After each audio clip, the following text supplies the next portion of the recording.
All right, it's go time. I am here to tell you. I am here today to tell you whether or not your team has a shot.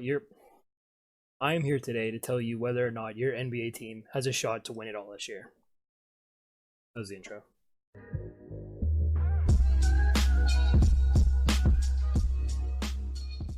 Before I start anything here, all of this is just my opinion. Feel free to tell me whatever you want in the comments.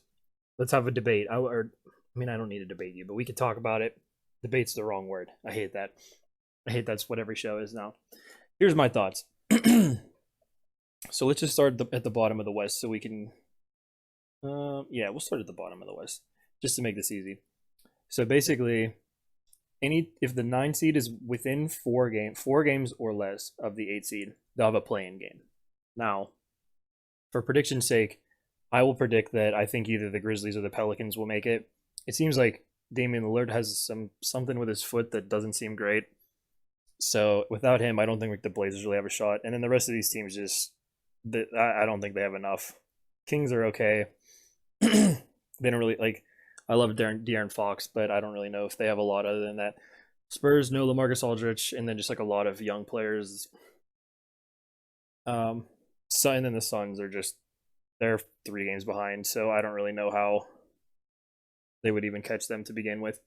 Also, the Pelicans have an incredibly easy schedule. I think they might have the easiest schedule in the bubble. So we would guess Memphis or New Orleans would make it in. I would guess. That being said, we can just go through. We'll go through the games that matter. So the Grizzlies, it almost is guaranteed that whatever team, it is basically guaranteed that whatever team is there will play the Lakers. Let's just be honest. Lakers are going to slam them. As you can see, I'm a Lakers shirt on. I'm a Laker fan. But I'll keep it real. I'm going to keep it real. You'll see as we move along. I really like what the Mavericks are doing, and I could see them. They're basically in my opinion, the Mavericks are in.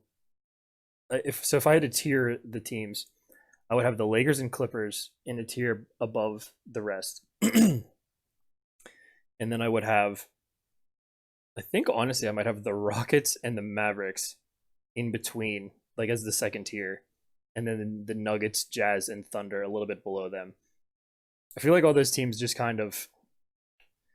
So everybody was talking about the Nuggets, how they had this giant starting lineup for one of their scrimmages. They started like basically power forwards and centers across the board, and everybody thought it was funny. But they basically did that because no one was healthy. So some of the guys are getting healthy. Jamal Murray would look good in their last scrimmage, but I think they just have too many question marks right now. Will Barton, Gary Harris, Jamal Murray, all those guys have been they've been up and down this year, some more up than down. Will Barton had a really good year, but I just don't think they have enough other than Jokic defensively they have a deep team. That's what I will give them. But deep teams, it matters a little bit less in the playoffs because the rotation shortens up. And I just don't think that they have I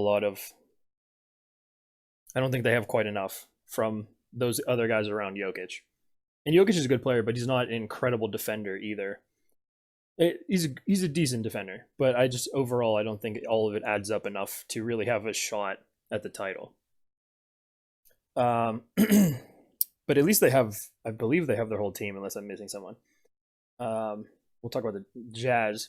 The Jazz I'm going to put in the tier 3 as well, because I think that them without Bogdanovich is bad, because there's a couple teams in here that don't really have small forwards. That's kind of the problem with Will Barton too. Like he's a small forward, but he's a bit of a shooting guard. And in the West, there's some really, really good big wings. And I just think it's going to be tough sledding getting through the whole thing without having guys that can consistently guard big wings. Like they have Dorian Finney-Smith, but that's not a household name that you really want to rely on if they're guarding some of these guys in the West.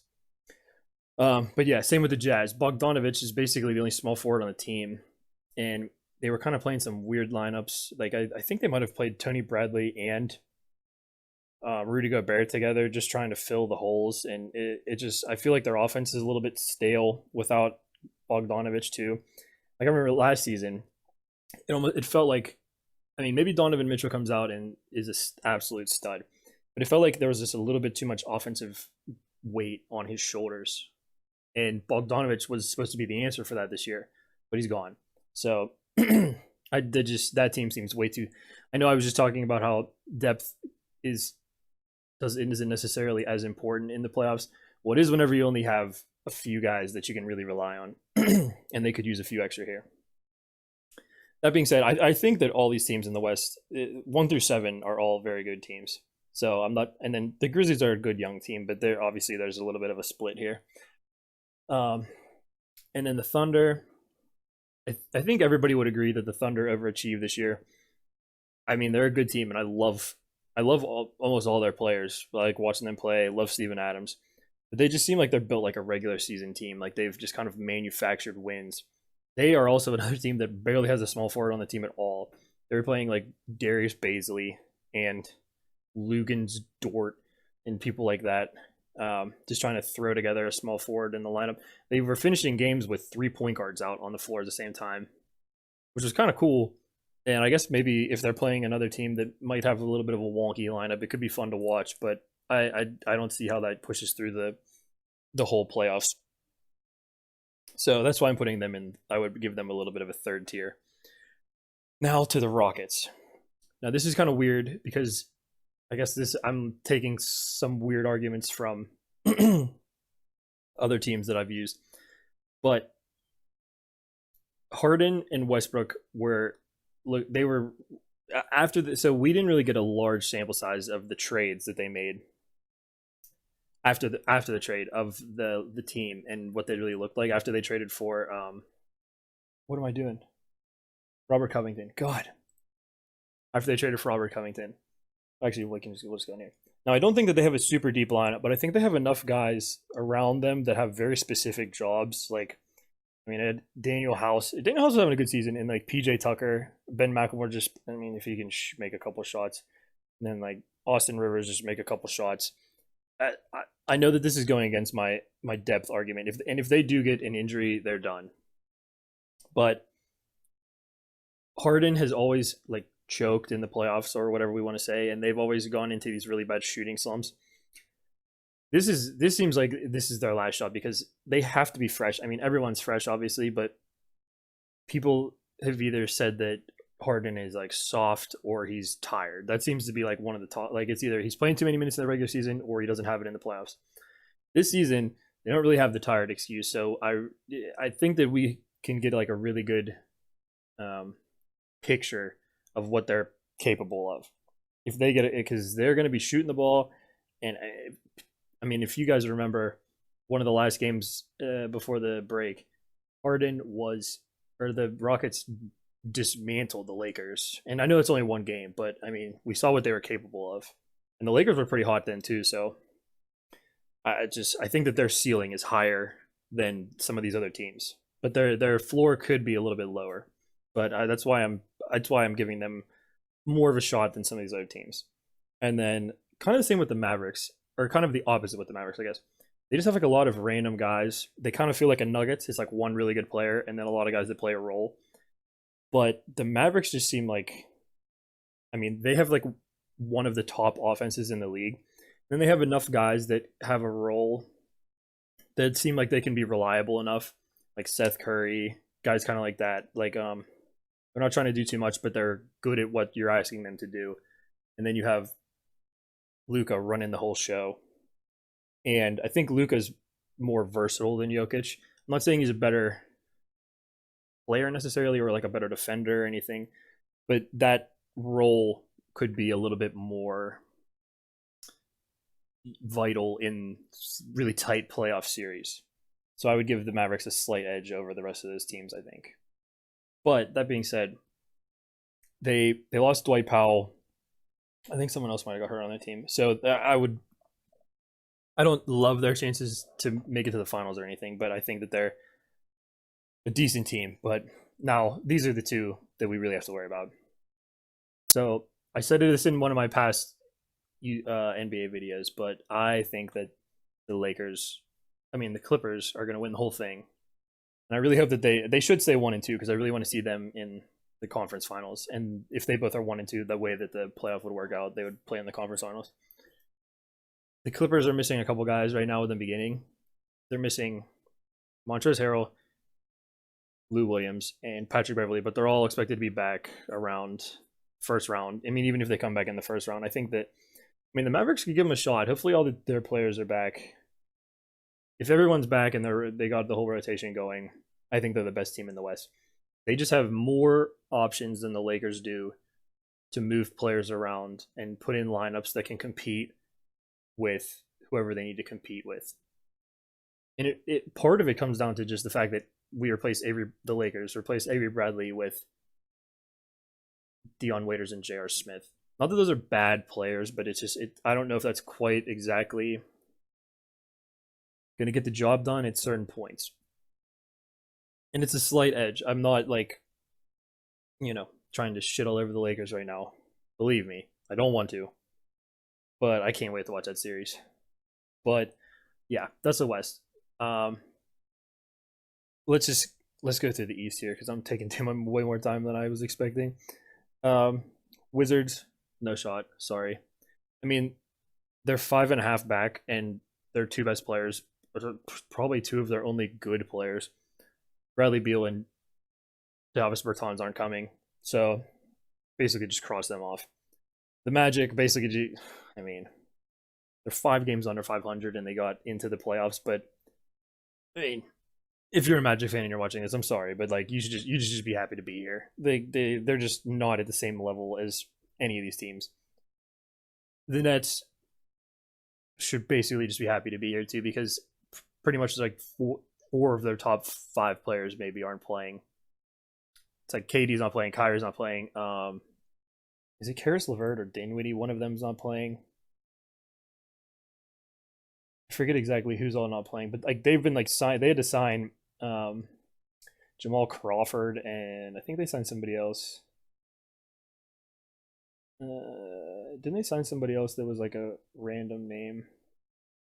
Is it Tyler Johnson? I think it was Tyler Johnson. Yeah, it's like they were just trying to fill out a roster because a lot of their players aren't coming.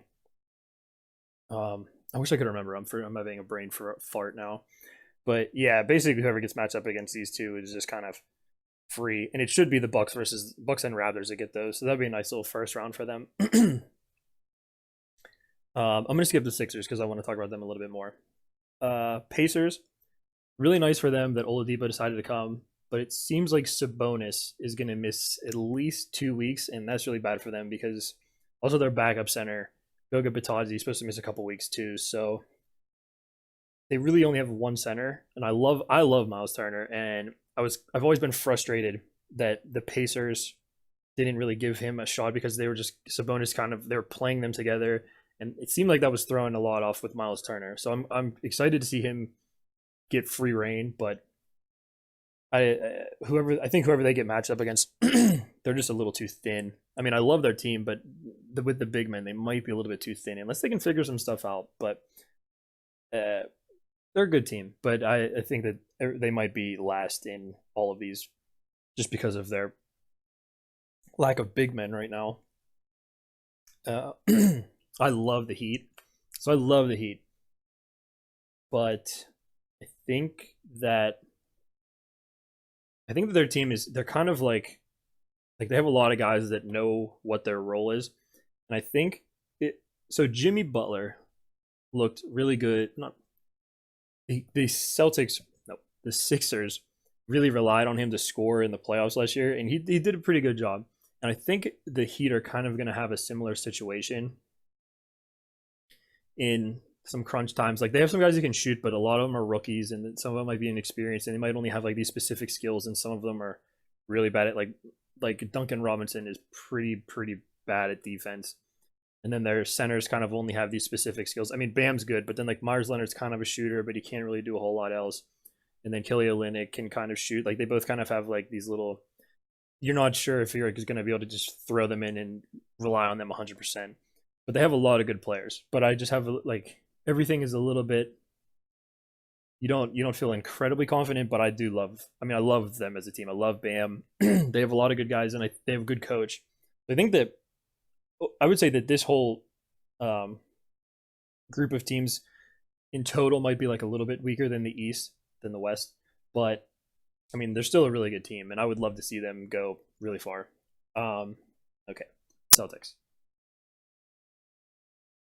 I would say that the Celtics are one of the top teams in the East. I would put them at third. My ranking would probably be Bucks, Celtics, Bucks, Sixers, Celtics, Raptors. That's what I would say. That's kind of my hot take. I'm really high on the Sixers. That's why I'm saving them. But uh problem with the Celtics is I think that they're a little bit thin too, and I think that if they run into some, maybe some foul trouble, maybe somebody like in a rolled ankle, or maybe just a weird matchup that they're getting beat on, because they have Daniel Tice and they have Grant Williams and they have Enes Kanter. Their center rotation is kind of weird. I feel like it might be able to get exploited. I mean, they have a lot of really good players other than them, but if you're getting if you're getting a high quality version of Tatum, Brown, and Kemba, they could go to the conference finals, obviously. But just relying on some other guys, some other spots, just some spots throughout the game, I'm not 100% sold on. Those are my only questions about the team. Otherwise, great team. Raptors, like I said, I would probably put them about fourth. They're a really good team, and obviously their defense is insane. So many good defenders on the team, it's crazy. Like, you could pull their 10th guy off the bench, and he's going to come out and defend his ass off. My only question with them is they're going to really scrap together, kind of like they did last season. But my only question is they don't have that Kawhi that they can, if they're in these grindy games. He might come, like, there were games last year where Kawhi was 10 of 30 in the playoffs or something like that. But the fact that he was out there, even like grinding these tough shots out, that sounds like a bad shot percentage, but those shots of him getting that tough shot up might have been better than somebody else on the team doing something even worse. So they kind of had this anchor on offense that even whenever it got really, really grindy, that they could go to, and he would at least try and get something done. Pascal is not quite on that level, and they don't really have, not a few steps below that. He's a great player and had a great season, but they don't really have anybody that's filling that void. And that's my only question with them. Bucks clearly favorite to win the East. So, I mean, they're just insane. The only questions you really have with them is the guys around Giannis. I mean, Giannis, I think, has taken a step up every year. But it seems like every year there's little holes in the team around him. Somebody has a real off week or off couple of games, and that's really poked holes. Like Eric Bledsoe had a horrible playoffs last year. Not that, I mean, it can happen to anybody, but you wonder if people like to wonder if Middleton can, be that number two, and Bledsoe can really step up.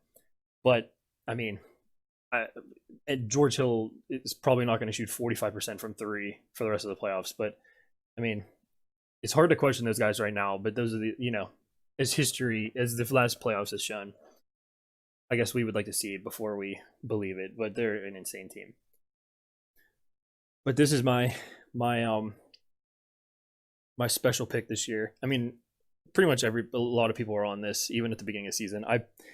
I thought that the Sixers, I've been saying since the beginning of the season, the Sixers are going to make the conference finals. I think they're going to win these. Well, I said they were going to win these because that was kind of like my hot take thing. But I want to see them in the finals because I think that they have the ability. They just have two players. I mean, Embiid has the ability to be one of, if not the best player in the league. But what kind of Embiid we're going to get just kind of depends. Because he has such a huge impact defensively that it basically no other player in the league can do that. And I think that this off time too, really, hopefully it's gotten them healthy and not out of shape. Because it can go, could go healthy, or it could go, whoa, wow, they got no lungs anymore. So we're gonna have to see that for every player, obviously. But him, obviously, it's a big question mark. And I love Ben Simmons shooting threes in the scrimmages. That's awesome. Really happy about that.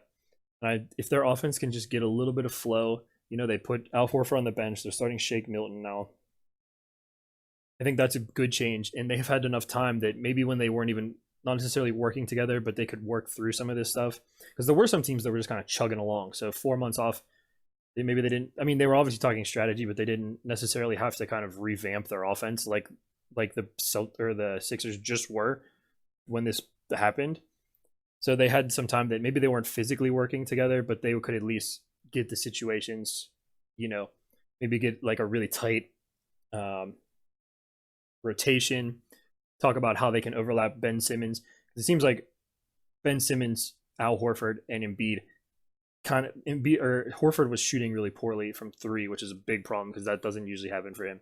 So getting all of those guys on the floor together was kind of junking up the offense. I mean, they still have the capability of having incredible defense, but if they can just figure out that offensive rotation and get the ball moving a little bit more, I think that they have the ability. I think that they're the second best team in the East if those things are happening. That might just be me being too optimistic on them as opposed to realistic, obviously. But yeah, and if you were interested in gambling on the NBA, which I use FanDuel and DraftKings, and they have a lot of great promotions right now. And one of them is you bet a $50 bet on a team to win the championship, and you get $10 back for every win that the team gets in their first 5 games in the play-in games, whatever they're calling them. And I put mine on the Sixers because the Sixers are going to be wanting to win every single game so they can move up. I think they would want to move up into so they don't have to play against the Celtics first round. They would want to play against either the Heat or the Pacers probably. So they have a goal to win games. And also their first 5 games, let's see if we can look at their schedule. So Pacers, like we talked about, missing a lot of players. I mean, a good team missing a lot of players. Spurs, nothing to play for really. Wizards, missing their best players. Might be the worst team in the bubble. Magic, I mean, we all know the Magic they're a fine team, but losing record. Blazers, losing record, and they might be without Dame Lillard that game. Yeah, and that's their first 5. So only one team with a winning record, and they're also missing their all-star. So, I mean, that should be 5 wins right there. So that's basically a free bet. So, yeah, that's my little secret there for you. But if you want to put it on a team that you think of, a team that you really think can win, I would say that I would put it on the Clippers. But those are my picks for you. I would love to see the Sixers make it, but I would have to go Bucks Clippers, and I'm going to take the Clippers to win it all. I mean, that matchup would be incredibly fun. The Clippers just have a team that is so diverse, and they could adaptable on defense, that they could pick up a lot of those guys. They might have a little bit of trouble with the size of Giannis and Brook Lopez, but I mean, they have a lot of incredibly capable defenders on the defense. Obviously, Patrick Beverley, Markieff's on the Lakers, Marcus Morris, and obviously Kawhi and Paul George. I mean, they just that 4 right there, and then whoever they're going to put in at center, whatever, maybe Joakim Noah. If Joakim Noah's got some left in the tank, I mean, he was a good defender back in the day. Or they could obviously put in Trez if they're just really trying. I mean, Trez is aggressive. He's not the best defender in the world, but I mean, he works hard. So I think that defense could be so disruptive, and they're just such a versatile team. I think that they have the best shot. And I really hope LeBron proves me wrong this season and we get a championship, but I don't know. I can keep dreaming for now. But yeah, thanks for checking out the video. If you're seeing this, please follow me on Twitch, and you can come over to the Twitch channel, and it doesn't matter what I'm playing any game, doesn't matter. If you want to talk NBA, say something in the chat, and we could go as long as you want. I could talk about NBA all day. But yeah, thanks for watching, and then also please subscribe. I'm going to try and keep up with some NBA news and stuff like that, and then also a lot of other video game stuff. Yeah, thanks for watching.